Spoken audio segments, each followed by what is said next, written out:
On PM Express tonight, one of the biggest challenges this country is still battling with: abandoned housing projects. In a country where we know that we have a huge housing deficit, almost 2 million housing deficit, and yet we keep abandoning projects into which we pump millions and millions of dollars. Every government comes and then says, well, the previous government did some housing project that needs some investigation, and it goes on and it's abandoned eventually. Saglemi is one of those projects. There are two projects that had come up in Parliament yesterday and just today. The Saglemi is one, but also we're hearing of the issues relating to the vice presidential residence. 13.9, almost 40 million used already in as far as that is concerned, and yet that too has been abandoned. We'll be analyzing and looking into this problem on PMS tonight. We know this tracking what has happened so far. We know that last week, Western Housing Minister Atachi announced the government's intention, this is the thing, intention to discontinue the contract for Saglemi.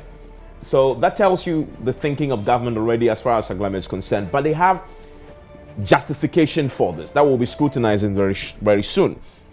Now, JoyNews checks on the project very recently, in October last year, showed that almost, the complete project had been abandoned at the time that we visited it last year. Now, government explains it has been shortchanged in a 180 million contract. In fact, if you speak to the deputy minister who until recently was there, Frida Prempe, she pegged it at 200 million because she was the person in charge of looking into it. And so there are all these discrepancies surrounding that project and its cost that was involved. The minority has disputed the claim, describing the government's posture on the housing needs of Ghanaians as simply scandalous.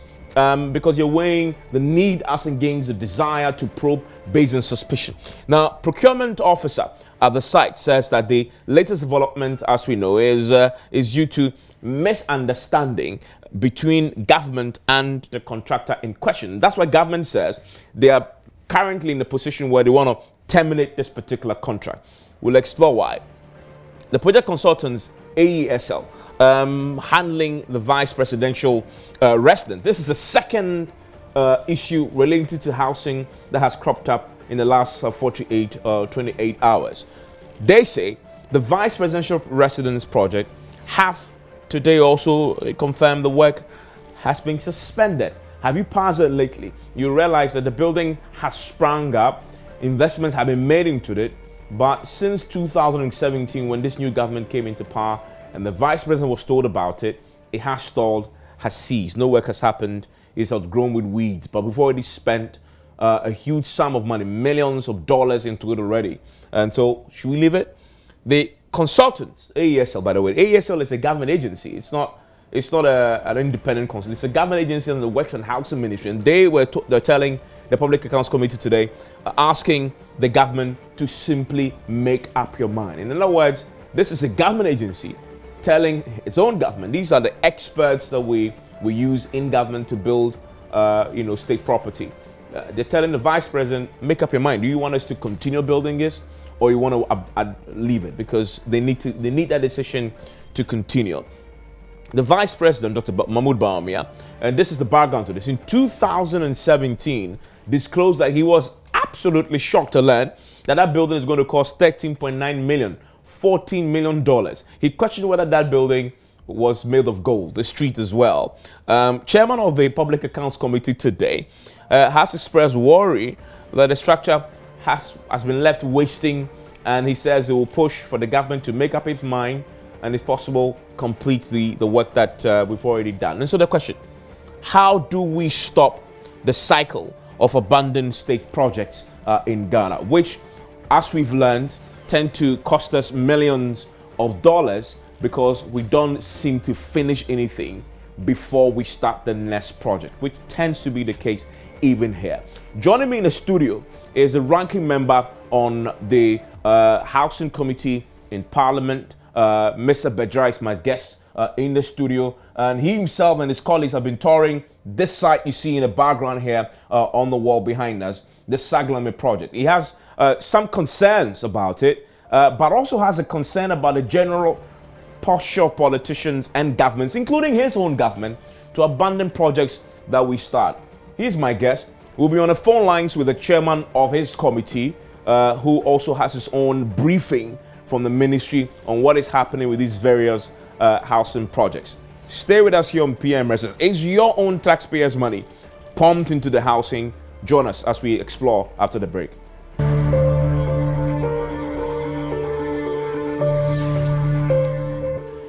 This is PM Express on the JoyNews channel. My name is Evan Spencer. With me is Emmanuel Bejra, who is the ranking on the Housing Committee in Parliament. We'll be joined shortly by the chairman of the committee also, and on this very matter. I wanted to start with the Saglemi project. And last year we were there in Saglemi just to give you a sense of what we found as far as that project is concerned. My colleague, Joseph Akablé, had visited the place and brought a report of the status of that particular investment to build almost 5,000 housing units. Even that is disputed. I wanted to watch what we found. When we come back, we interrogate what the current situation is with this, as government contemplates terminating a contract with those building it. Housing project pegged at $180 million rests on a 300-acre land off the Accra-Aflao Road. 1,502 housing units facility comprising 1 to 3 bedroom apartments and townhouses were to be built. They were expected to be sold at subsidized rates for low-income earners to afford. It is to be a complete city with industrial and recreational facilities, schools, shopping malls and other social amenities. It forms part of Ghana's push to tackle its housing deficit that has for years been pegged at 1.7 million. Very beautiful housing units one can observe when you are using the Accra-Aflao Road. It is the Saglemi housing project. From afar, it looks completed and occupied by people. But a closer interaction with sources within the unit tells JoyNews that the project has been abandoned since the change in government. By abandoned, our sources explain to us that there hasn't been any progress in the work. The second fact that may be disappointing to those who may see the beauty of this project is the fact that it is not completed. And that is what our sources tell us. They go a step further to inform us that parts of the various units have actually been taken over by weeds, as movement within it is somewhat difficult, simply because of the fact that the work is not progressing. This unit has been in the news quite recently after the Deputy Minister for Works and Housing, Frida Prempeh, raised some concerns about the fact that the project cost remains the same despite a reduction in the number of housing units that are to be provided for. We know for a fact, and from the communication from the Deputy Minister, that just about a little over 400 of the housing units are actually be completed and ready to be commissioned, but a good number. You recall that this particular phase of the project has to do with 1,500 housing units provided in a housing units project that is supposed to provide 5,000 housing units. So in terms of the situation here, we can say that work is not progressing because it's been abandoned, and the second fact being that no one has taken residence at any of the housing units that are completed as we speak to you. Reporting for JoyNews from Saglemi, my name is Joseph Akablé. Mr. Bejra, you were there recently. Was it last week? We were there last week and we were there yesterday. Yesterday as well. Yeah. Okay, but yesterday you went with the only minority folks? Yeah, we went with only the minority folks. Last week we went with the minister. The minister. And the entire Works and Housing Committee. I mean, I look at this behind me. You can look at it. Just as an area shot of what we are talking about. Yeah. This looks very beautiful from the sky. Very beautiful. But the minister tells us that it doesn't even have amenities, and so where are people, if people go there? In fact, let me quote him, just so I get it right here. He says they do not have the requisite infrastructure and amenities for people to go and inhabit the place. They do not have water facilities, and this is quote, and decent drainage systems, and therefore the money intended for the project has been spirited away with this kind of white elephant we are seeing. Is that what you found? No, Evans. On the contrary, we have the house, about 636 of them completed for use. 636 completed. In fact, that is contained in the technical report that I have from the consultant. 636 of them completed for habitation. The only problem we have now is the external power and water connection to the site. Now, the external power and water connection was supposed to be done by the government, by the state. And every developer, especially when it comes to housing, product from the government sector, the arrangement was that you will provide those services, what we call the basic infrastructure service, water, electricity, and in some cases gas to the site for it to be used by the builders or the contractors. Unfortunately, government did not do that. We did not provide the water and electricity. Now, if water and electricity is provided today, you can have close to about 700 units being used by. So what you're saying, what we see in the backdrop there, there's no water running there. No water, but there's no electricity as well. No electricity. But I see high tension. Yeah. I see high tension poles far away from, very close to the place. Yes. So all the government has to do is to do a step down. Okay. Get power to the place. That doesn't seem like a big deal to do, because I see poles. I see electricity poles that has been. They have street lights. Street lights all over. But and the street lights work. It's not working. They've just erected them. But there's no power in the street lights. They have a temporal light which was being used by the contractors, but that is not enough to power the entire facility. Okay, but the minister says also that apart from the water and electricity, you say that's government responsibility. That's government responsibility as well. Okay, that's what government is supposed to bring those facilities to the site for it to be used. But if a project has been giving out for close to $200 million to a contractor to do, isn't the contractor supposed to complete it? Finish it? Okay, well, let me explain to you. Let me explain to you. We have the internal arrangement, which has to do with internal services. Now, apart from the internal services, government is supposed to bring power, electricity, closer to the site for you to tap your power into the house.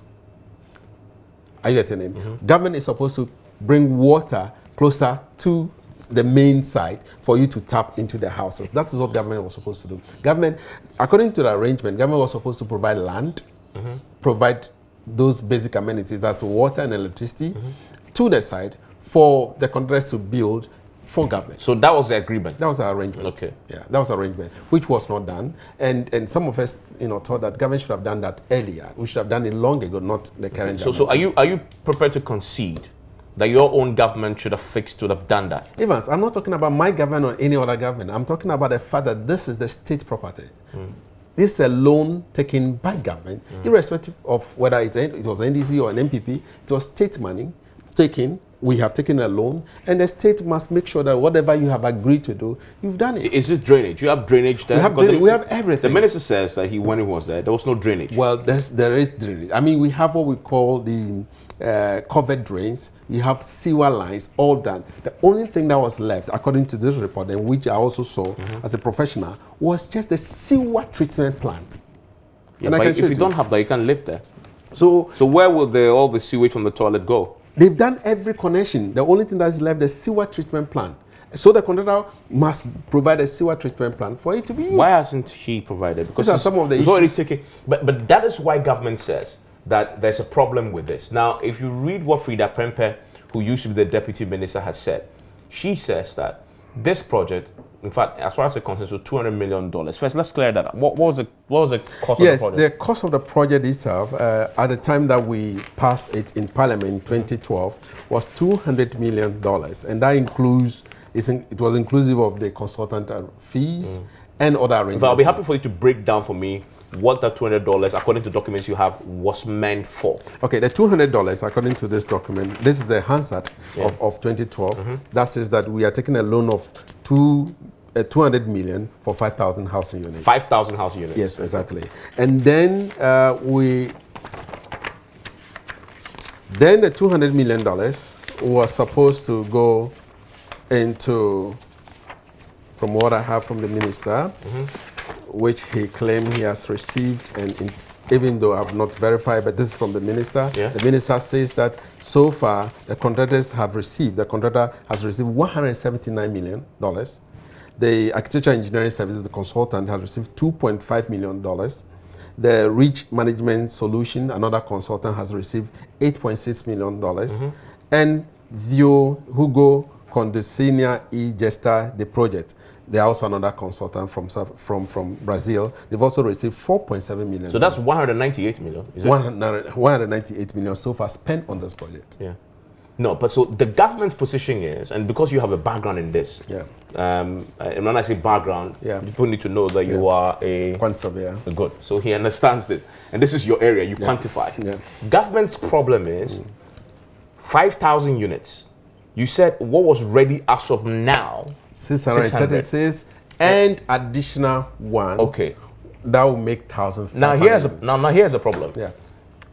They've already been giving almost all the money. 198 out of the 200 million been given to them. That's like 99% of the money given. And yet they've only delivered less than 1,000 of the buildings. That clearly is a problem there. You see why government says that we cannot go ahead until we probe this. That will not be the issue. That should not be the reason why government says that I cannot go ahead. Government can go ahead and probe, but we have invested money there.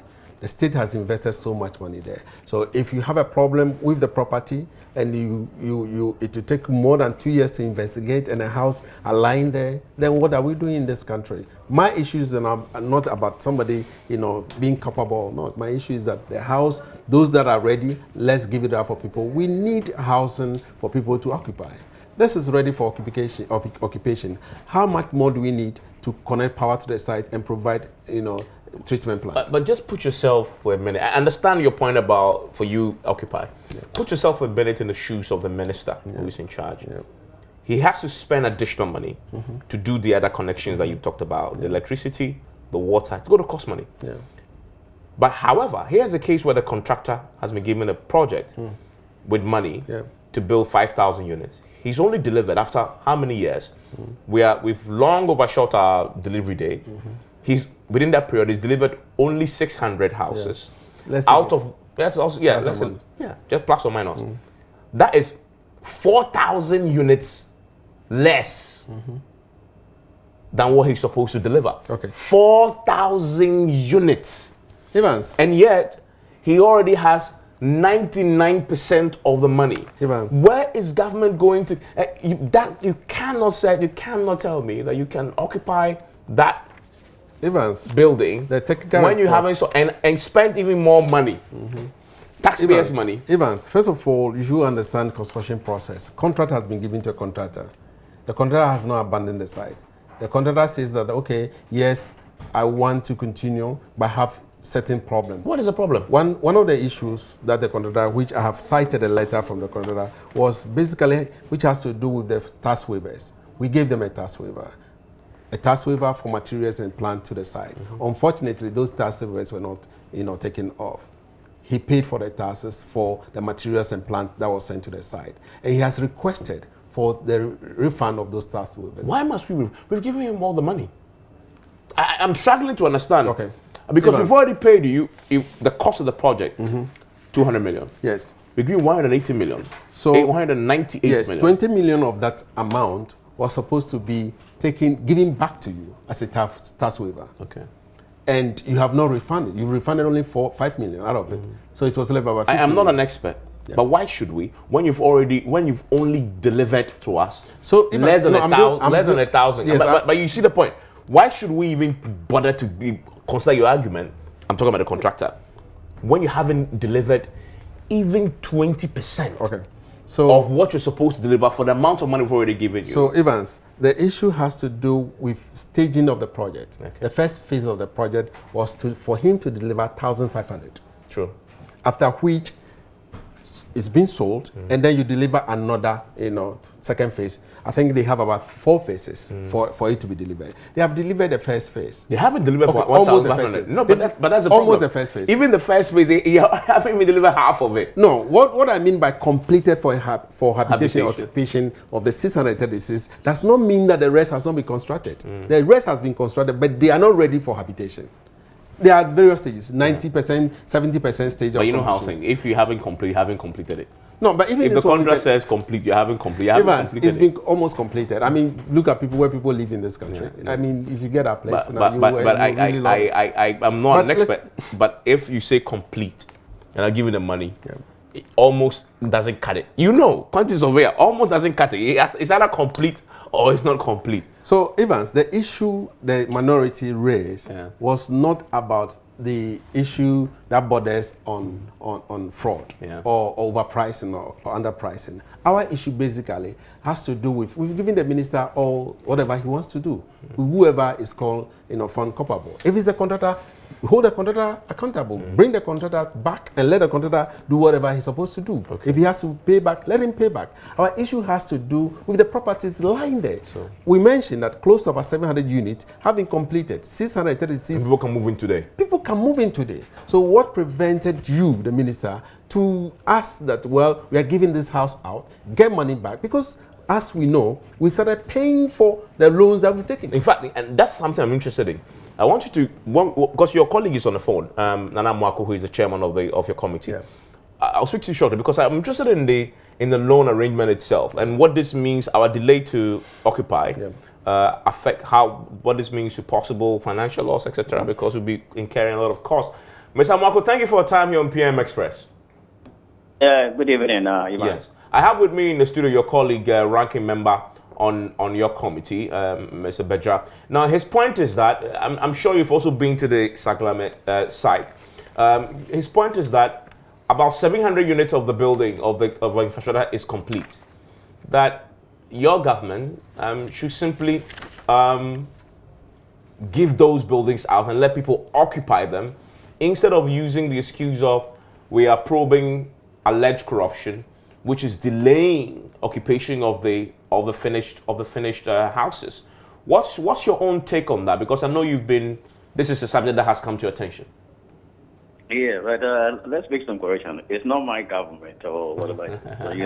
So, that's trained, which is not good for Ghana. Okay. It's the government of Ghana.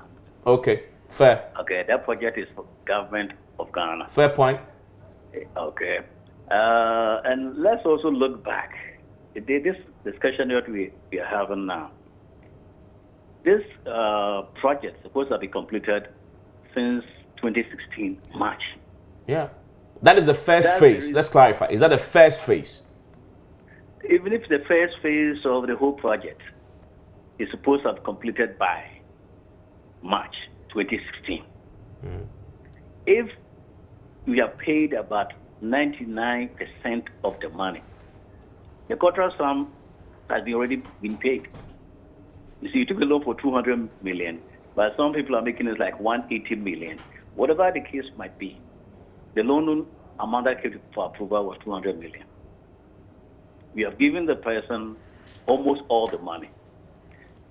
And this was looking for the completion by March. It has not happened. Even if it's the first phase of 1,225 or 1,300, about that we were expecting to be completed.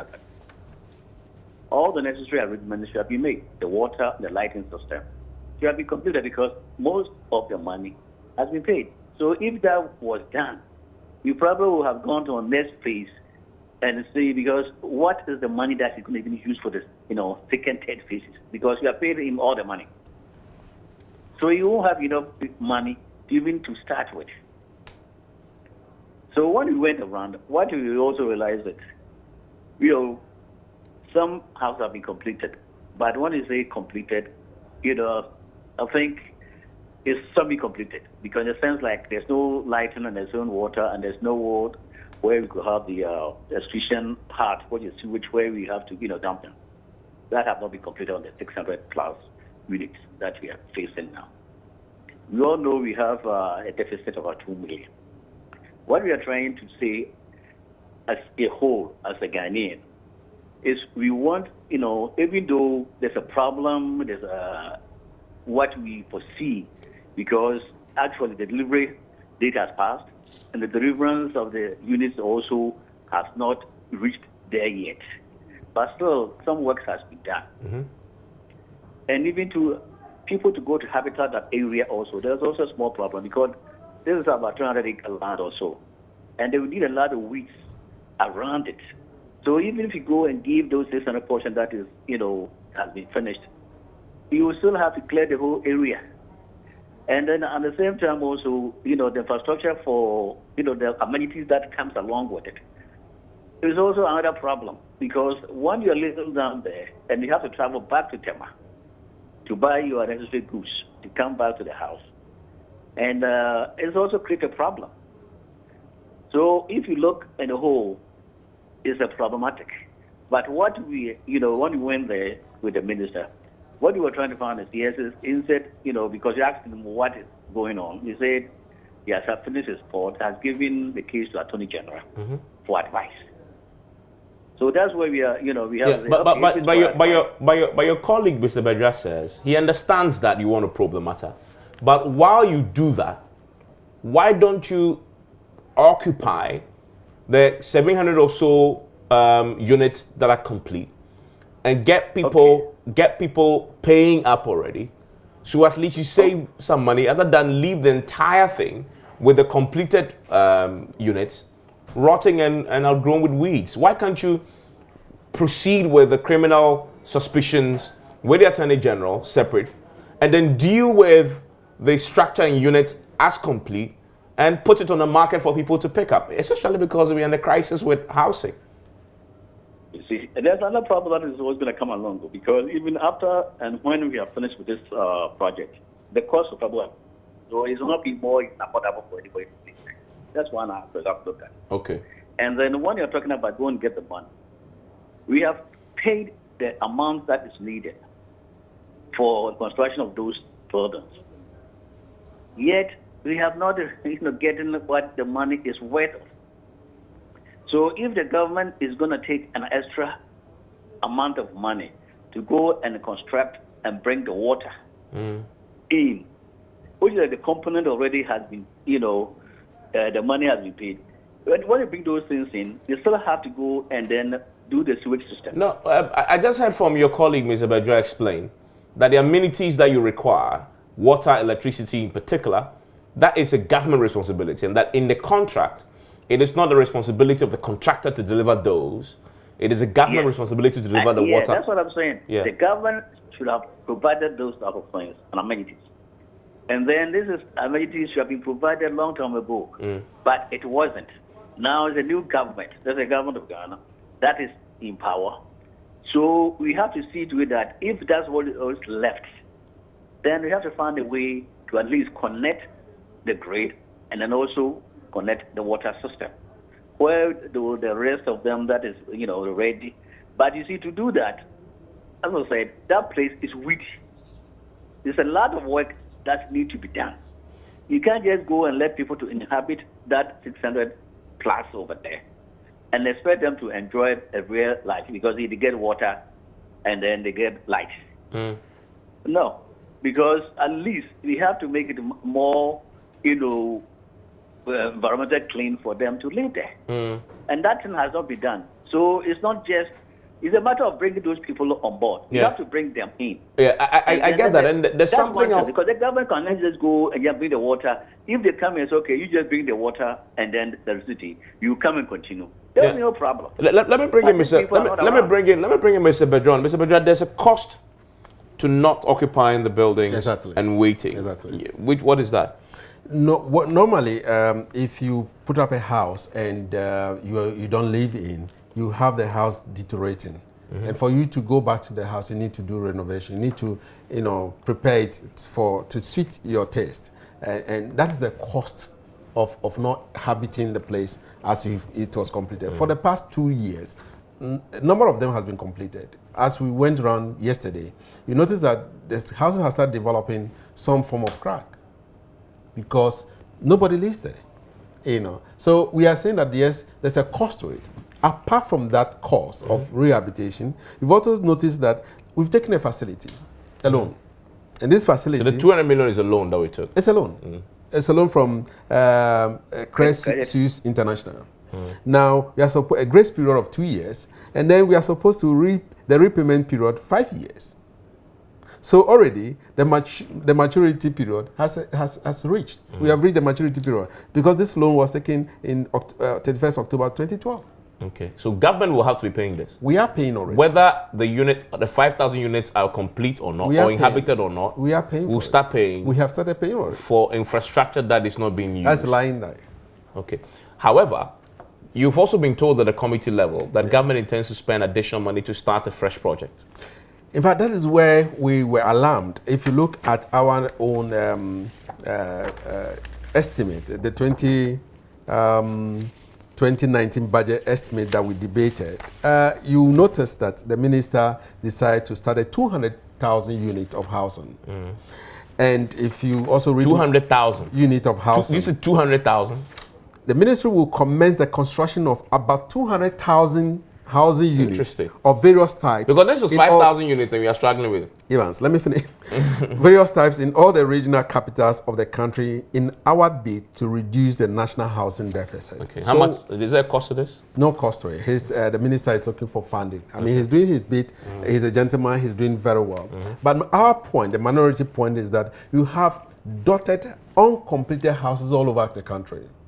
And I mentioned in my statement that we have Mampong, we have Tamale, we have Wa, we have Boom project, affordable housing, and many of them around, including Saglemi. That has not been completed. Why don't we finish all these houses, get people taking over, or if it's for sale, you sell it out before you launch out for the rest of the housing unit that you want to do.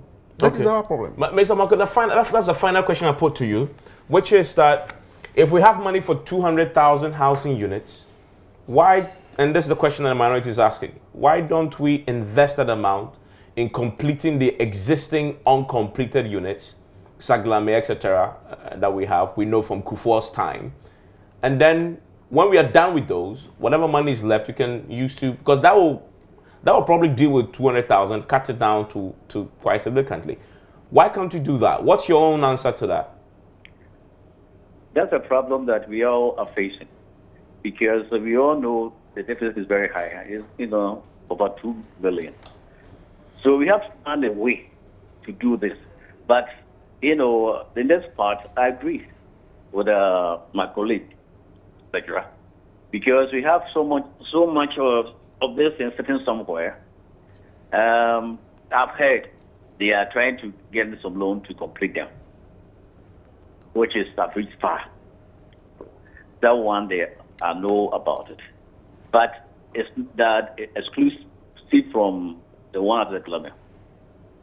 So those things that we have, the other ends of the road, like Mampong, the rest of them, I think probably is going to be completed soon. But then they have to come to the Saglemi part. That's where the problem is. The 200,000 one, it's feasible, but where the money has to come from the finance. If the finance are not releasing or giving any guarantees for this thing to commence, we are just not going to get even 1,000 even done this year. Yeah. So, the minister is doing his best, but it's also up to the finance minister, because he has to go to the finance minister to at least approve of what they have stated in the budget to those about 200,000 across the regions. And if he has now, we haven't started as we speak, because before we go to cabinet for approval and comes in, by the time we know that the year has come to an end, and then nothing has been done. So I think this conversation that we are having is useful for everybody. The media, the people that are looking for an affordability of a house, the legislature, which is their parliamentarians, they are in the committees who have the advisory responsibility. We have to push for this. Okay. So the government will come in and try to at least solve some of these problems. Because, yes, we have a lot of people who, don't have a place to live. If you want to get to that business, like you want to provide housing, which is affordable to people, let's be realistic about it. If we are not, then at least everybody knows, so we are not in this business to make anything affordable, but we found another way, alternative. Like if you want to get a house, it's the real estate model. You have to create a real estate agent, where we have the real estate, where we go for mortgage, and you can be able to take a mortgage and do that. At least we know. But if the government are taking it upon themselves to have something that will benefit everybody, those people who are the low-income people, we welcome it. At least you have to also be realistic about it. Yeah. And you have to find money for it. Yes, Mr. And Marco. that's a quagmire that we all find ourselves in. Mr. So Marco. you plead, with both the media, the ministers that is involved, and the finance. If we're really serious about constructing this thing, then we have to put, the money where our mouth is. And do it. Okay, if not, I don't think we're going to get nowhere this year with any housing being built. Mr. Marco, I'm grateful that you join us with your thoughts. We're going to take a short break. When we return, we're going to expand this because it's not only about Saglemi, remember. Yvette, Mr. Bedra lists a number of other projects that he himself has been looking into that he believes that needs urgent attention. But there are so many of them across the country, so many. Millions and millions of dollars of monies of taxpayers' funds and loans, such as we've talked about right now with the Saglemi, that if you look into it, we are actually paying now, but these buildings are still standing there incomplete. Nobody is occupying them and is wasting away. One of them is a very important infrastructure, which is the vice presidential residence. In fact, it came up in Parliament today before the Public Accounts Committee. We've already spent millions of dollars on that already. It was supposed to cost almost 14 million. We spent $8 million already, and it's sitting there. Weeds are eating it up, and PAC is complaining. In fact, the AESL is also complaining about it, that this government must make a decision what they want to do with that building so they can proceed with it. When we return, we'll expand the conversation to these other ones. And so how do we stop this cycle? Stay with us here on PM Express.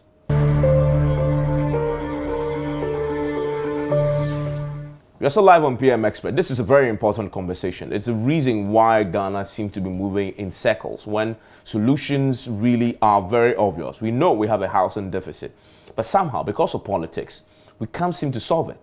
We actually go for loans to build affordable housing. We've been talking about affordable housing since I was a kid, and we put millions of dollars into it. The government that starts it doesn't get to finish it. They leave power. The next government comes, they suspect, they smell a rat, an elephant, or an eagle. And then they open investigations into it. It delays, it never gets completed. But meanwhile, we are paying the loan. And it's a cycle. Saglemi is the latest example of that, but there are many more. There's even one right now that Parliament is interested in. I'll tell you what happened in Parliament today before the Public Accounts Committee. But first, watch Dr. Bawumia speak about his own presidential residence. This is shortly after they came to power in 2017. Listen. You believe in Ghana, we're building a house to house our vice president. And this house is supposed to cost $13.9 million. $13.9 million. I mean, what sort of a house is this supposed to be? I mean, is the gate made of gold, the pavement of gold, the blocks of gold? A house in Ghana for $13.9 million. I couldn't believe it. How many boreholes could we have done? But yes, this, of course, I'm 100% sure it didn't go through competitive tender, otherwise we would have known about it. It was most likely sole sourced. And there it stands, uncompleted at the moment.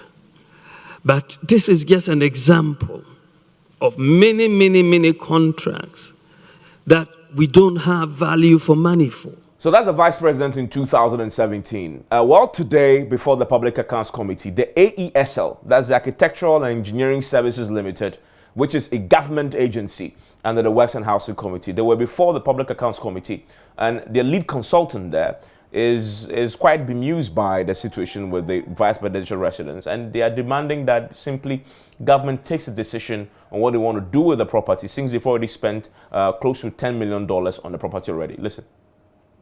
Advanced in its execution, but at that point of time, questions were asked about the let me take the scope and then the cost.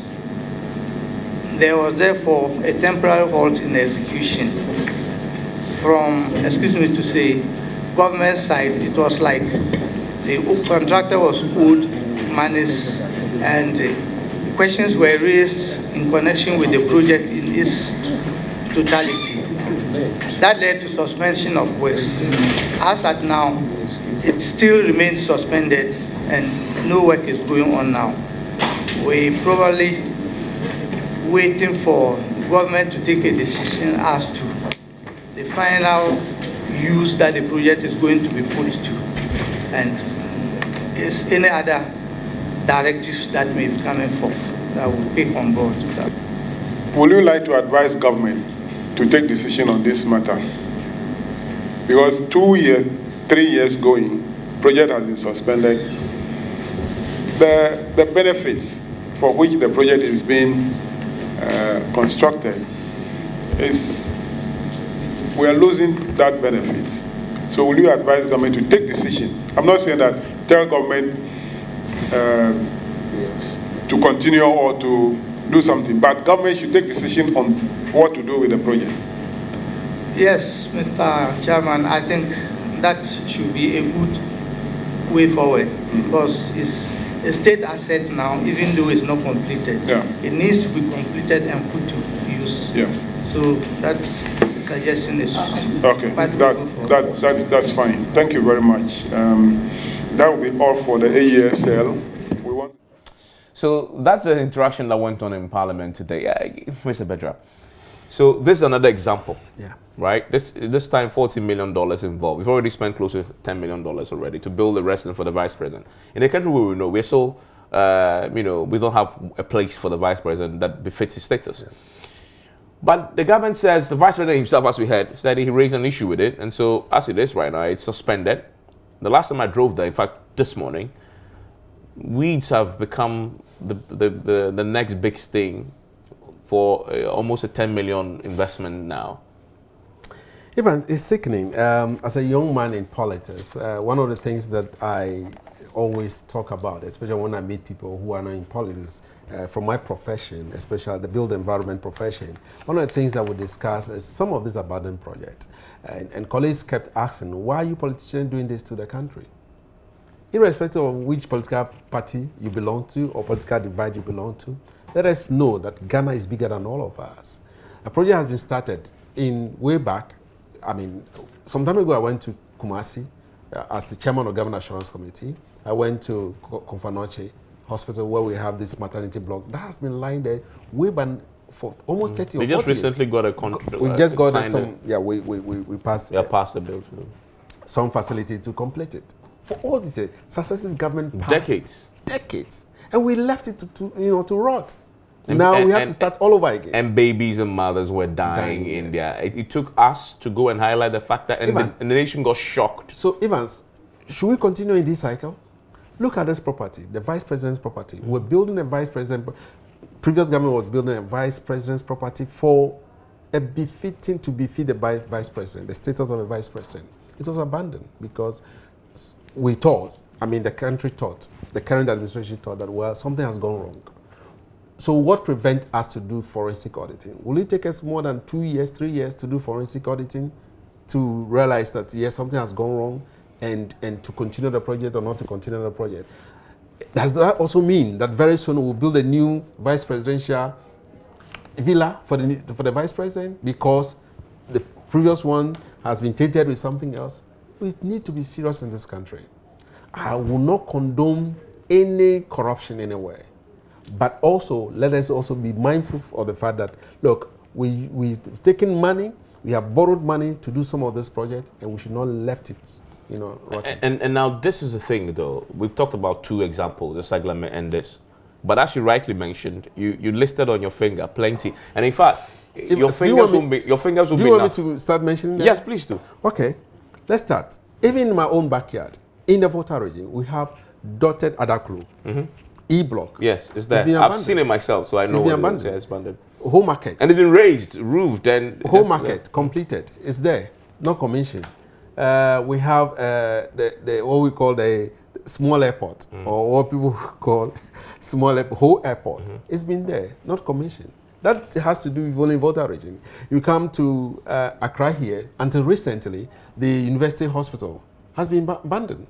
Had it not been the, some of you who, the media people who cried out, that place would have been there. I don't know whether it has still been used or they are still, it's still unused. There's, I watched on one of your station, another polyclinic that has been abandoned, completed by abandoned. For hospitals, there are a lot across the country. So Evans, how can we be doing this into ourselves? Yeah. But there's a politics and there's a corruption. So the politicians, when they change power, suspect that the previous government somebody chopped money. And so they put it on hold to investigate, which is what tends to be the issue. So how long are you going to invest? Are you going to investigate for the whole of the 4 years that have been given to you, the mandate given to you? Is that what we are looking for? So how do we stop the cycle? Because you are in Parliament as well. You're a very powerful man on the Works and Housing Committee. Evans, one of the things that we started doing as from my side, not only from the minority side, but like-minded people of our, including my chairman who just spoke to you, he says, look, this government's project. He agrees with you actually that this government on project. the 200,000, spend the money on completing the abandoned ones. Eva, it's not about me. It's about our generations unborn. It's about the whole nation. We are spending so much money. Now, let's get this project completed. Let's get people in. Whether it's hospital, housing, road, whatever it is, let's get people in. Then we can do the politics of investigating people. We now have special prosecutors office. Let them take over, let them investigate, and let them prosecute people who have been found. What's your recommendation? Because as we know, it's a cycle. NDC 1, NDC 2, MPP 1, MPP 2, NDC 1, NDC 2, now MPP 1. All of them have been guilty of this. All of us. In fact, I'm even using I'm using Fourth Republic. It dates way before Fourth Republic. From Nkrumah, since Nkrumah, we've had abandoned projects all across the country. So how do we stop this cycle? Do you know that in our constitution, the Article 6 of our constitution, Part 6, of our constitution says that government are not supposed, or successive government are supposed to carry on projects that have been started by the previous administration. So maybe some of us should go to Supreme Court. Somebody should challenge it. To go to Supreme Court, to challenge it and get interpretation. That do we have to abandon this project because of the perceived corruption that we have? If not, let Supreme Court. You seem very passionate about this. I am. Maybe you should take this up beyond. Maybe the two of us should contribute and go to the Supreme Court and get the interpretation of this article. Seriously. That is Emmanuel Bedrat. He is the ranking on the Works and Housing Committee. Thank you very much for joining us Evans, here thank on you. PM Express. My name is Evans Mensah. If you see a building close to you that government has invested in that is not complete, maybe you should join this campaign if you think it's worth it. Let's force our politicians to do the right thing and spend our monies wisely. My name is Evans Mensah. Enjoy the rest of your evening.